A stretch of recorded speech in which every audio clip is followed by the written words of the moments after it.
சத்தியமா நான் யாரையும் குத்தி காட்டுறேன்னு நினைச்சுக்காதீங்க. ஒரு பொண்ணு கிடைக்கிற மரியாதையும் அவமரியாதையும் அவ புருஷனால் தாங்கிறத நான் நல்லா புரிஞ்சுக்கிட்டேன். நான் ஒரு புத்தி கெட்டவ. என்ன இருந்தாலும் மறக்கானது தானே.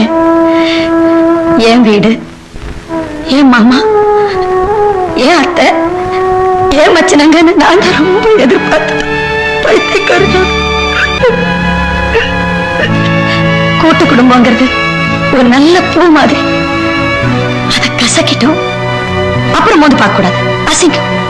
குடும்பங்கிற கண்ணாடி சாடிய கீழே போட்டு வரைச்சிட்டோம், அப்புறம் அது ஒட்டாது. நல்ல காலம் சாமி. இன்னைக்கு எல்லாரும் ஒன்னா சேர்ந்திருக்கிறோம், சந்தோஷமா இருக்கு. ஆனா இப்படியே ஒரு அடி விலகி நின்னு நீ சௌக்கியமா நான் சௌக்கியம், நீ நல்லா இருக்க நான் நல்லா இருக்கேன், பண்டிகை நாளை கிழமை எல்லாரும் ஒன்னா சேர்ந்துக்கலாம் ஒரு நட்போட, அது நல்லா இருக்கும்.